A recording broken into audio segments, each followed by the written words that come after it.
अस्सलाम वालेकुम वरहमतुल्लाहि वबरकात। जी दोस्तों, आज की जी हमारी वीडियो ही है ये इस रियासत ने बारे वीडियो ही है आज़ाद कश्मीर ने बारे विच। तो मैं अपील करना आज़ाद कश्मीर हुकूमत की तो नाल एक्शन कमेटी की भी कि इस ना बेहतर कोई मसले ना हल कढो, क्योंकि इत्थे तुसां ने तो हमारे घरै की गल नहीं है, ये पूरी रियासत का मसला आ। तो हुकूमत वाले भी इस रियासत ने बशिंदे तो एक्शन कमेटी वाले भी वो भी इस रियासत ने बशिंदे। तो आखने का मकसद यह है कि इस ना बेहतर मसले ना हल कढो, क्योंकि जेडे ताबसरात नज़र रचने पे वो खतरे की घंटी बजनी पई है।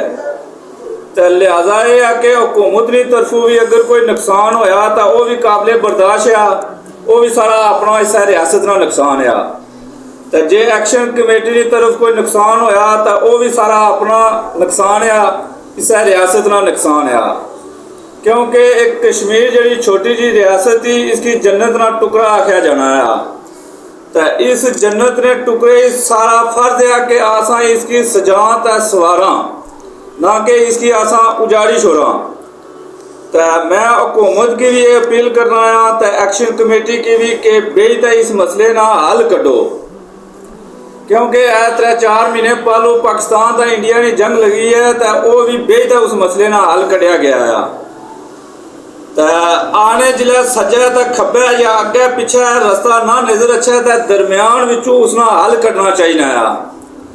तो इस मारे हुकूमत की भी तो एक्शन कमेटी की भी एक गल आखना चाहना है कि इस मसले ना बेहतर हल कढो ताकि बड़े नुकसान तो बचा जाए। तो जे खुदा ना खास्ता कल कोई बड़ा हादसा हो आया तो उला भी तुसा बेहतर इस मसले ना हल कढना आया, लेकिन उस ज्यादा बेहतर है कि आसा पहलू इस मसले ना हल कढ़िया जाए ताकि आसा नुकसान तो बचा जा।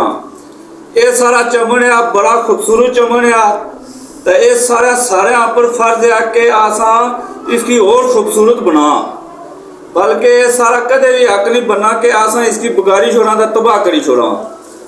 तो जे इस कश्मीर छोटी जी रियासत पर अगर कोई दाग लगी आ तो फिर वो सारे अशने वालिया नस्ल भी इसकी साफ नहीं करी सकनगियाँ।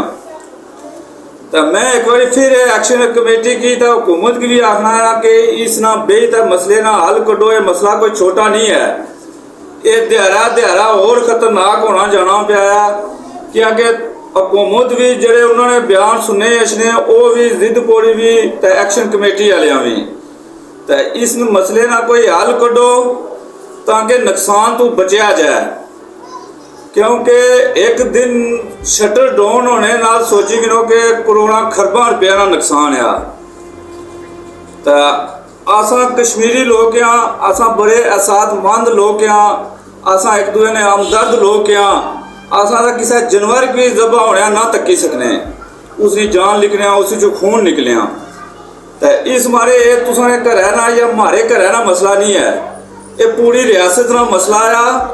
तो इस मारे इस मसले ना हल कढ़िया जाए।